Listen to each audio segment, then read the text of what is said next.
विजय, गाडी थांबवा ना.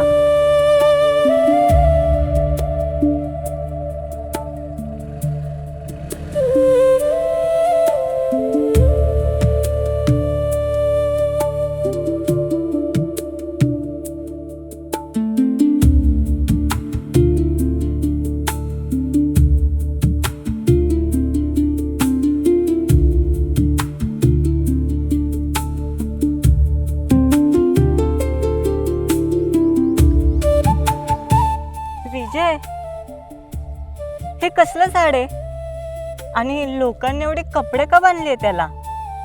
गावचा काय सेल्फी पॉइंट आहे का हा? ह्यो काय सेल्फी पॉइंट नाही, ही तर आमची श्रद्धा आहे आणि ह्याला नवसाचं झाड म्हणतात. तर लोक अशी म्हणतात की या झाडाला आपल्या कपड्याचा तुकडा बांधला की आपल्या सगळ्या इच्छा पूर्ण होतात. म्हणजे आपण मागू ते सगळं मिळतं? हो, जर श्रद्धा असेल तर नक्कीच. जरा पकडा ना.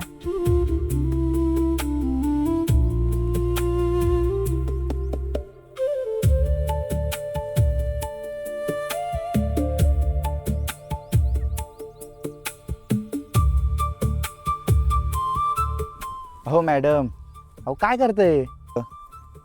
हा, किती वेळ झालं? काय मुंबईमध्ये एक नवीन फ्लॅट मागताय का एक कार मागताय?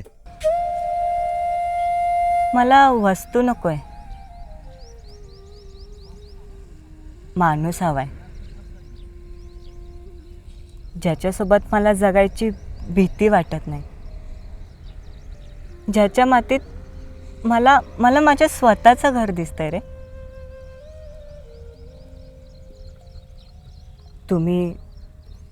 तुम्ही कायम माझ्या सोबत हवे आहात विजय. मला आहे ना, तुम्ही हवे आहात. हो मॅडम, अहो काय खोयासारखं बोलताय ना? तुम्हाला समजतंय ना तुम्ही काय म्हणताय ते? अहो तुम्ही श्रीमंत घराण्याच्या शहरात राहणाऱ्या आणि मी गावचा गरीब. अहो माझ्या अंगाला शेणामातीचा वास येणार आणि तुम्ही शेंटवाल्या. अहो तुमचं राहणं खाणं जगच वेगळं आहे. अहो कसं काय जुळणार आहे आपलं? हो, आणि तुम्ही जाचाल 2 दिवसात मुंबईला, नंतर राहताल काय तुमच्या फक्त या आठवणी. मग माझं काय होणार तेव्हा?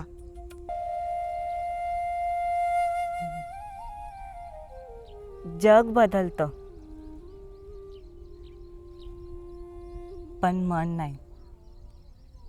आणि विजय, शरद खूप चकाकी आहे रे,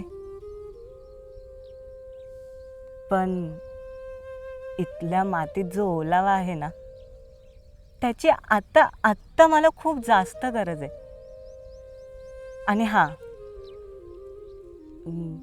तुम्ही आहात थोडे रागीट स्वभावाचे, पण तुमच्यासारखा माणूस आहे ना,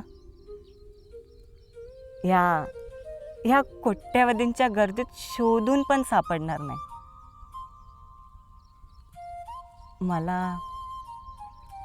मला तुमच्या संघर्षात आहे ना साथीदार व्हायचं आहे, अडथळा नाही. आणि कसं आहे ना, बाबांच्या संपत्तीत मला खूप खूप सुख मिळतं,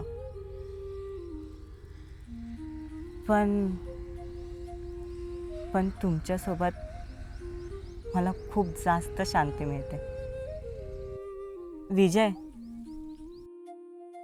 तुम्ही फक्त माझ्या डोळ्यात बघून एकदा सांगा, मी नाही आवडत तुम्हाला, मी निघून जाईल. कोमल, मी विचारही नव्हता केला की माझ्या आयुष्यामध्ये असा कधी दिवस येईल. आणि हां, जर खरंच तुझी जिद्द असेल ना, तर माझा हा राकट हात तुझे साथ आयुष्यभर नाही सोडणार. आणि हां, तू फक्त पाहुणे म्हणून नाहीस, तर माझ्या आयुष्याची मालकीण म्हणून मान्य आहेस मला.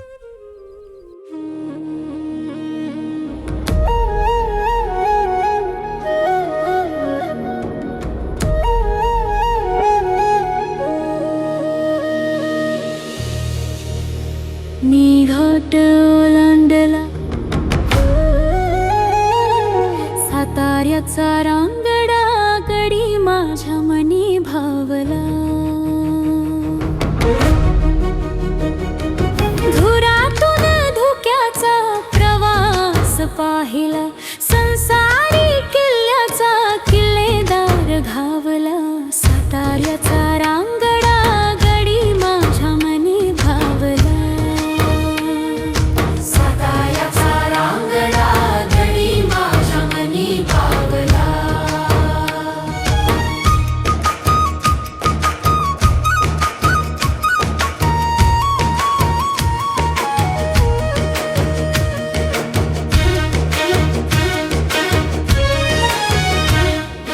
दर्या खोऱ्याचा राजा तो वाघाची त्याची चाल, कपाळी शोभे चंद्रकोर निधऱ्या छातीची ढाल, काळा मातीत गाळून घाम सोनं पिकविरानात, ममतेचा ओलावा दिसे शक्ती स्थळात, कष्टातून सुखाचा मार्ग काढला, साताऱ्याचा रांगडा गडी माझ्या मनी भावला, साताऱ्याचा रांगडा गडी माझ्या मनी भावला.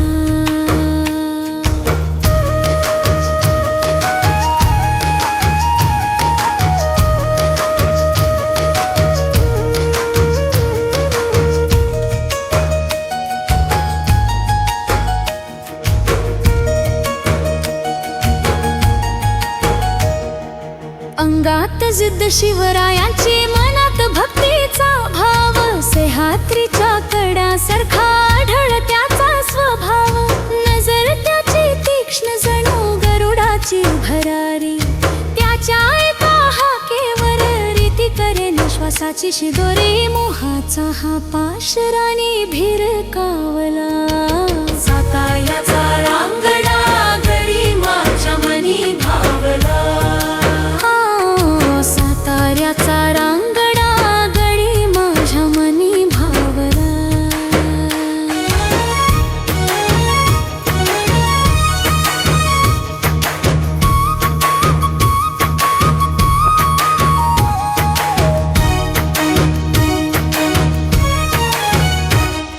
सांगते मी साऱ्या जगाला, हाच माझा राया, जशी विठूची माया रुक्मिणीवरी, तशी त्याची मजवर छाया, स्वप्न आज सत्यात उतरले, भेटीत माझे आयुष्य सावले, प्रेमाचा नवा अध्याय मी वाचला, साताऱ्याचा रांगडा गडी माझ्या मनी भावला, साताऱ्याचा रांगडा गडी माझ्या मनी भावला, साताऱ्याचा रांगडा गडी माझ्या मनी भावला.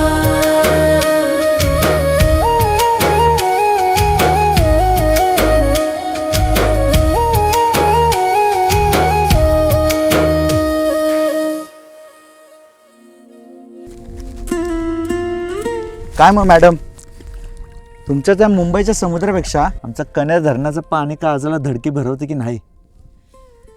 आणि हे सातारचं पाणी आहे, हे दिसायला जरी शांत असलं ना तर काळजाला भिडतं बरं का. विजय, काय हो तुम्ही तुमच्या प्रत्येक गोष्टीत तुमच्या साताऱ्याचं कौतुक करत असताय, माझं काय? अगं कोमल, जसं अजिंक्य जरा कोणासमोर नमत नाही ना, तसंच माझं तुझ्यावरचं प्रेम कधीच कोणासमोर झुकणार नाही. आणि साताऱ्याचा कंदीपेढा खाल्ल्यावर जसं जिभेवर गोडवा येतो ना, तसं तुझा प्रत्येक एक शब्द माझ्या काळजापर्यंत पोचतो. पण तू असशील मुंबईचं फूल, पण माझ्या या खडका काळजावर तुझं नाव सज्जनगडासारखं कोरलं गेलं. विजय, किती रांगडं पण सुंदर बोलताय तुम्ही. रांगडाच तर आहे मी. जसा ठोसेघराचा धबधबा जमिनीवर कोसळतो ना, तसंच तुमचं प्रेम माझ्यावर आदळलंय. जसं कासपटावर फुलांची नक्षी निसर्ग सजवते ना, तसंच तुम्ही माझ्या आयुष्याची नक्षी झाला.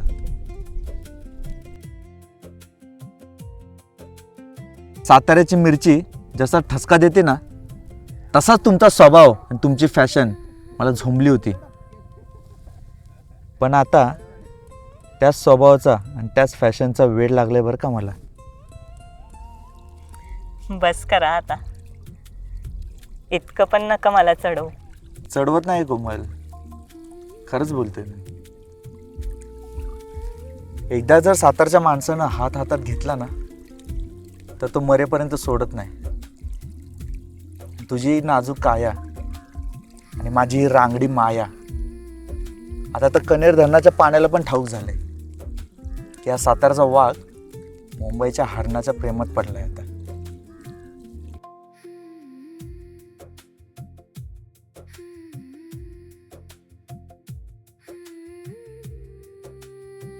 काय मग मॅडम, कसा वाटला आमचा सातारा? एकदम मस्त आहे. मी काय बोलते,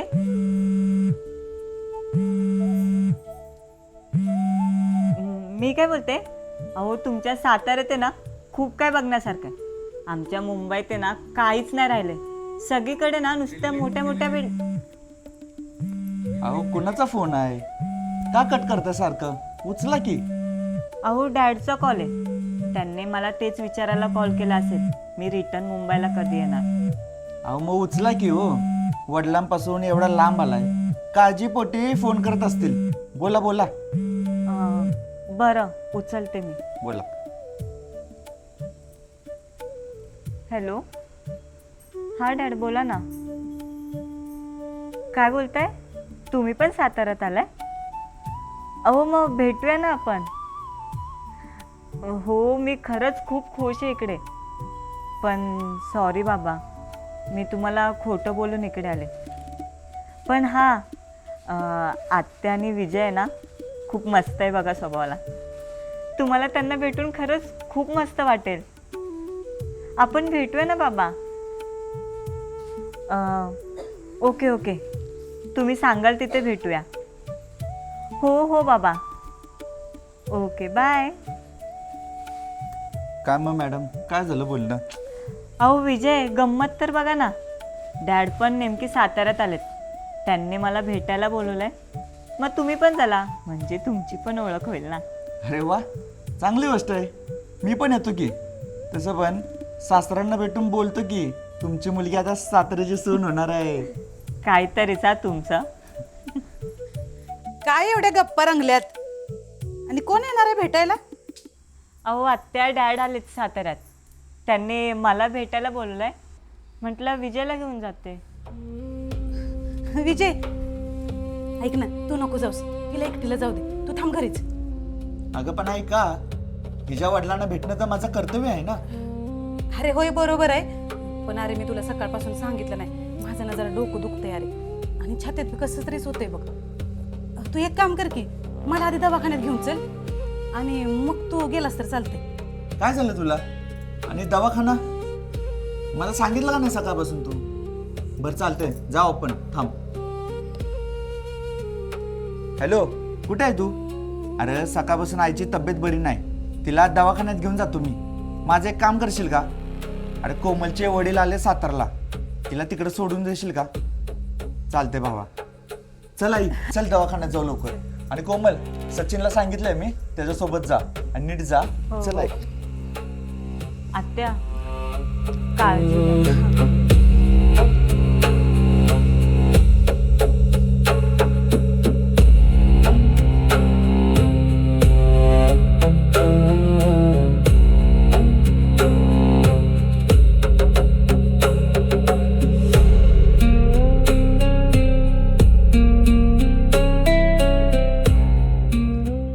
हे बघा मॅडम, हे आमच्या साताऱ्यातलं सगळ्यात फेमस हॉटेल आहे बघा, जलसागर. अहो लोक लय लांबून लांबून इथं जेवायला येतात. लय फेमस हॉटेल आहे बघा. अहो लोक लांबून लांबून येतात इथं मासं खायला. हे तलाव आहे का नाही, इथून मासं काढल्यावर सगळ्यात आधी इथंच तळतात.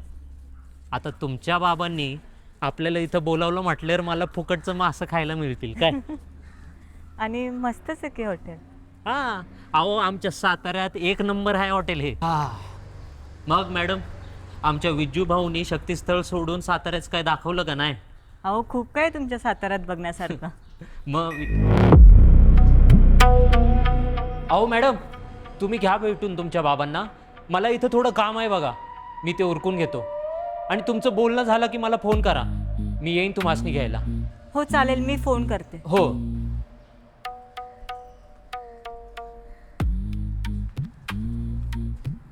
बेटा, तू माझ्याशी खोटं बोलून सातारला आलीस. बरी आहेस ना तू? सॉरी बाबा, पण खरंच मी खूप खुश आहे इकडे. आणि हां, विजय आणि त्याच्या घरचे आहेत ना एकदम मस्त आहे. पण बाबा, मला ना तुम्हाला काहीतरी सांगायचं आहे. माझं ठरलं आहे, मी विजयसोबत आहे ना लग्न करणार आहे. लग्न त्या गावठी पोरासोबत? हे ऐकायला बोलवलं नाही मी तुला इथं. या लग्नाला मी कधीही परवानगी देणार नाही. अहो बाबा, पण तुम्ही एकदा त्याला भेटून तर बघा ना. आणि तुमच्यात आणि आत्यामध्ये काय भांडण आहे हे मला नाही माहिती, पण खरंच विजय खूप चांगला मुलगा आहे हो. मला त्याचं तोंडही पाहायचं नाही. पण ठीक आहे, मला त्याला भेटायला सांग एकदा, पण इथं नाही, माझ्या ऑफिसमध्ये. हो चालेल बाबा. उचल उचल विजया, काय करतोय हा? हॅलो हॅलो हॅलो विजया, अरे सगळी गडबड झाली आहे बघ. अरे हो, पण कोमल मॅडम त्यांच्या बाबांना भेटायला ज्या हॉटेलमध्ये आलते का नाही, अरे तिथं तो इनामदार पण आला आहे. विजया विजया, मॅडम सुरक्षित आहे बघ, तू काळजी करू नकोस. आम्ही इथं आहे, त्यांच्यावर लक्ष ठेवलं आहे. फक्त तू एक काम कर बघ, आईंना लवकरात लवकर घेऊन घरी ये. मी आपण मॅडमचं बोलणं झालं का त्यांना घरी घेऊन येतो काय? हां हां हां, ठेव फोन, चल.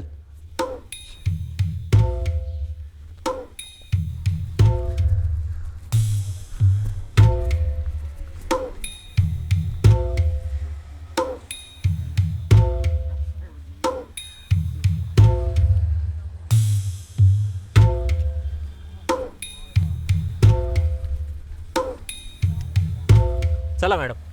कुठे होता तुम्ही एवढा वेळ? अहो माझे मित्र भेटले होते, त्यामुळे उशीर झाला बघा.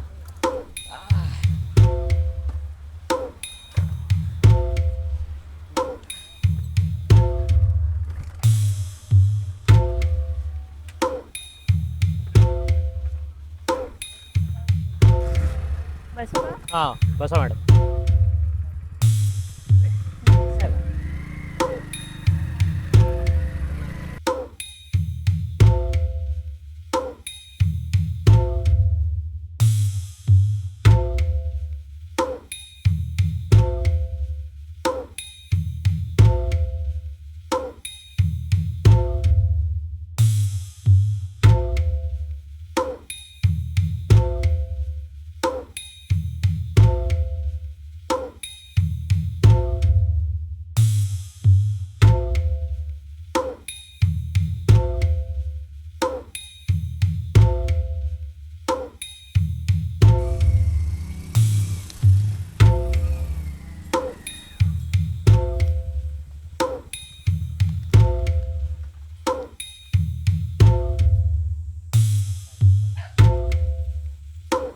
तुम्हाला पाणी वगैरे देऊ का काय? नाही नको. बरं बसा, मी येते फ्रेश होऊन. हां.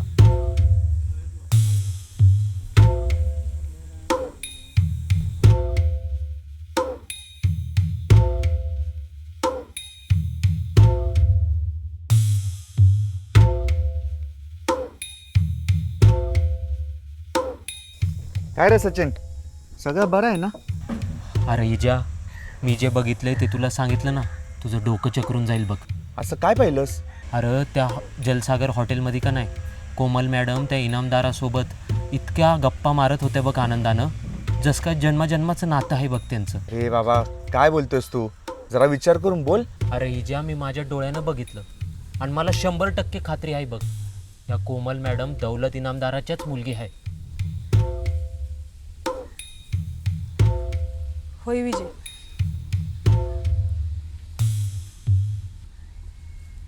सचिन बोलतोय ते अगदी खरं आहे.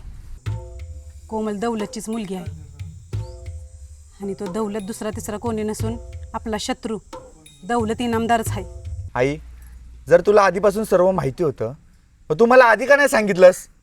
अरे मला वाटलं ही कोमल साधी भोळी आहे, निष्पाप आहे पोरगी, पण आज मला तिच्यावर शंका यायला लागली आहे. दौलतनं ना आपली जमीन हडपण्यासाठी आणि स्वतःच्या फायद्यासाठी पोटच्या पोरीला पण सोडलं नाही, तिचा पण वापर करून घेतला. गावाकडे पाठवून तुझ्यावर प्रेमाचं नाटक करायला सांगितलं असणार आहे.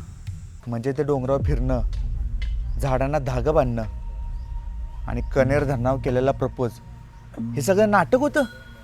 म्हणजे माझ्या मातीला लुटायला त्यांनी माझ्याच घराच्या उंबरड्यावर सपाया टाकला. आणि ती कोमल, तिने किती सहजपणे माझ्या भावनांचा खेळ मांडला.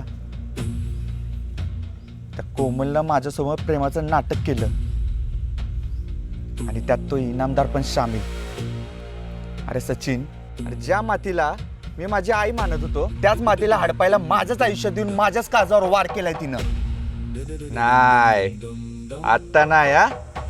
सुरुवात तिनं केली, शेवट मीच करणार.